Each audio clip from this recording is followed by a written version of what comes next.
నమస్తే, welcome to ఈహా TV. ఈరోజు మనం నేషనల్ జ్యూరిస్ట్ కాన్ఫరెన్స్ మీటింగ్లో అయితే ఉన్నాము. అయితే ఇక్కడ జస్టిస్ బి ఈశ్వరయ్య గారు, ఆయన ఫార్మర్ యాక్టింగ్ చీఫ్ జస్టిస్, ఇంకా ప్యాట్రన్ జ్యూరిస్టిక్ వింగ్ బ్రహ్మకుమారిస్ తాలూకా హెడ్ అన్నమాట. సో ఆయనతో మాట్లాడి ఈ కార్యక్రమం గురించి మరింత తెలుసుకునే ప్రయత్నం చేద్దాం. నమస్తే సార్. నమస్కారం అమ్మా. బాగున్నారా? బాగున్నాం తల్లి. ఓకే. ఈ కార్యక్రమం యొక్క ముఖ్య ఉద్దేశం ఏంటి? ఈ కార్యక్రమము 15th March 2025 అంటే ఇంకా 3 డేస్ తర్వాత 4 డేస్ తర్వాత 15th March 2023లో శాంతి సరోవర్ గ్లోబల్ పీస్ ఆడిటోరియం గచ్చిబౌలిలో జరగబోతుంది. దానికి సుప్రీంకోర్టు జడ్జీలు, తర్వాత మన గవర్నర్ గారు, హైకోర్టు జడ్జీలు, హైకోర్టు సీనియర్ న్యాయమూర్తులు, సబార్డినేట్ అంటే న్యాయమూర్తులు, న్యాయవాదులు దాదాపు 2500 మంది వరకు అక్కడ లా కాలేజ్ స్టూడెంట్స్ కూడా హాజరవుతారు. ఎందుకంటే ఈ యొక్క నేషనల్ జ్యూరిస్ట్ కాన్ఫరెన్స్ యొక్క ముఖ్య ఉద్దేశము ఏదైతే తనకు మానవునికి ఈ రోజులల్లా కొంత శక్తి తగ్గుతున్నదో, యుక్తులు తగ్గుతున్నాయో, పేషెన్స్ తగ్గుతున్నదో, తర్వాత ఈ మనకు నిర్ణయ శక్తి తగ్గుతున్నదో, పరిశీలన శక్తి తగ్గుతున్నదో, అష్టశక్తులు అంటాం కదా. అష్టశక్తులు అంటే నిర్ణయించే శక్తి, దాన్ని పరిశీలించే శక్తి, మనం అకామిడేషన్ చేసే శక్తి, తర్వాత అన్ని శక్తులు ఉంటాం. అందుకని ఆ అష్టశక్తులను కూడా పెంపొందించుకోవడానికి, మనసు బుద్ధి సంస్కారాన్ని షార్ప్ చేసుకోవడానికి, తనకు ఇంటెలెక్ట్ని వెరీ షార్ప్ చేసుకున్నట్లయితే క్విక్ డిసిషన్స్ ఇవ్వడానికి, అంటే సరైన నిర్ణయం రావడానికి, అంటే ఒక మూడవ కంటితో చూస్తేనే ఆ ధర్మ సూక్ష్మము తెలుస్తుంది. కాబట్టి అటువంటి యొక్క ధర్మము చేసేటువంటి న్యాయమూర్తులు, న్యాయవాదులకు ఇది ఒక రిఫ్రెష్మెంట్, ఒక గొప్ప అవకాశం. అంటే ఆధ్యాత్మికత ద్వారా న్యాయ పరిపాలన చేయడము, తర్వాత స్పిరిచువల్ వేలో, అంటే న్యాయం ఇచ్చేది భగవంతుడికే సాధ్యం.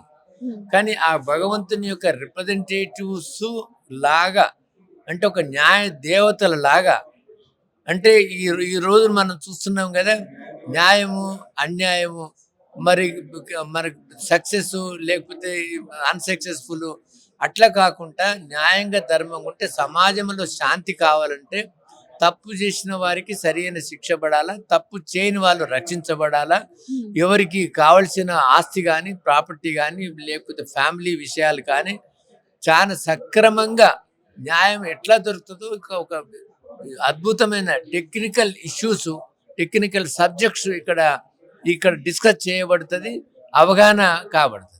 Okay, okay. అంటే స్ట్రెస్ మేనేజ్మెంట్ గురించి కూడా ఏమైనా చెప్పే అవకాశం ఉందా? స్ట్రెస్ మేనేజ్మెంట్ ముఖ్యంగా బ్రహ్మకుమారి మీరు చూస్తే ఏ బ్రహ్మకుమారి చూసినా ఒక శాంత స్వరూపంగా కనబడతారు. స్ట్రెస్ అనేది అసలు వాళ్ళ కోశానే ఉండదు.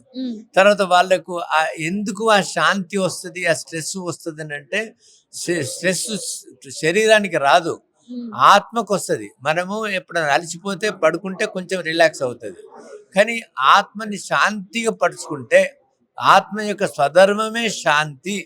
ఇది అశాంతి అనేది దీని ధర్మము కాదు అనేది ఆ టెక్నిక్ కూడా ఇక్కడ మెడిటేషన్స్ ద్వారా, ఆ స్ట్రెస్ మేనేజ్మెంట్ ద్వారా ఇక్కడ నేర్పిస్తారు. నేర్పిస్తున్నైతే ఒక మనిషి యొక్క పరివర్తన మారుతుంది, మానసిక ఆలోచన మారుతుంది, దృష్టి కోణం మారుతుంది, సంబంధాలు పెరుగుతాయి, విశ్వ బంధుత్వం పెరుగుతుంది. అది ఆ విషయాలన్నీ కూడా ఇక్కడ చెప్పబడతాయి. Okay, okay. మనం మెడిటేషన్ ద్వారా చూసుకున్నట్లయితే మనసు ఎంతో ప్రశాంతంగా ఉంటుంది అనేది చాలా మంది చెప్తుంటే విన్నాం. ఎస్పెషల్లీ బ్రహ్మకుమారీస్ అంటే మెడిటేషన్కి చాలా స్పెషల్ కదా, ఆ విషయం కూడా అడిగి తెలుసుకుందాం. సార్, ఇప్పుడు మెడిటేషన్ చేస్తే నిజంగా మనసంతా ప్రశాంతంగా ఉంటుంది అంటారు కదా? ఉంటుందమ్మా, చాలా ప్రశాంతంగా ఉంటుంది. ఎందుకంటే ఇప్పుడు నేను 14 సంవత్సరాలు న్యాయమూర్తి ఉన్నాను. ఉదయం ఎట్లా ఉంటుంటునో 10 గంటలకు బెంచ్ మీద ఎక్కినప్పుడు 4 గంటలకు 5 గంటలకు కూడా అట్లనే ఉంటుంటాను. ఎందుకు? ఆ శాంతం అనేది ఆత్మలో నిండింది కాబట్టి. ఇప్పుడు 2 విషయాలు, ఒకటి ఆధ్యాత్మికత, ఒకటి భౌతికమైనది. ఈ శరీరము పంచభూతాలతో తయారు చేసింది, కానీ ఆత్మ పంచభూతాలకు అతీతమైనది. It's a non material, it's a metaphysical. అది కనబడదు. కాబట్టి భగవద్గీతలో వర్తించినట్టు కంటి కనబడది అగ్నితోని కాల్చలేము, నీరు తడపజాలది, గాలి స్ఫురించబజాలది అని అంటాం కదా. ఆత్మలో మనసు, బుద్ధి, సంస్కారం ఉంటుంది. ఆత్మలోనే సుఖము, శాంతి, ఆనందము, ప్రేమ, పవిత్రత ఉంటుంది. ఆత్మనే పుణ్యాత్మ, మహాత్మ, శాంతాత్మ, క్రోధాత్మ ఉంటుంది.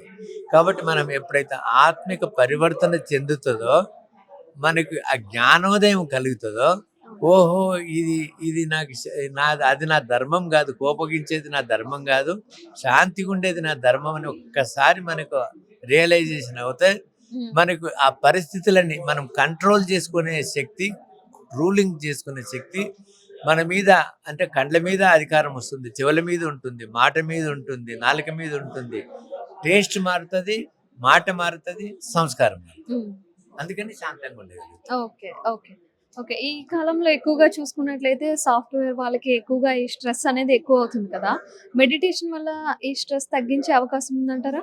ఒక్క సాఫ్ట్వేర్ కాళ్ళకే కాదు, సాఫ్ట్వేర్ వాళ్ళ సోదరులకే కాదు, అడ్వకేట్స్కైనా, జడ్జెస్కైనా, ఇంట్లో ఉన్నటువంటి తల్లికైనా, తండ్రికైనా, చెల్లికైనా ప్రతి ఒక్కటికి ఒక శాంత స్వభావం అవసరం. కాబట్టి స్ట్రెస్ మీద వచ్చి మీరు చూస్తున్నారు, ఏమాత్రము ఒక స్ట్రెస్కు వాళ్ళకి ఓర్చుకోలేక సూసైడ్ చేస్తూ ఉన్నారు, వక్ర మార్గాలు పొందుతూ ఉన్నాడు, వ్యసనాలకు లోబడతా ఉన్నారు.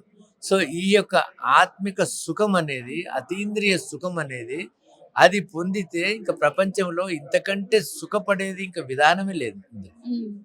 Okay, thank you so much sir.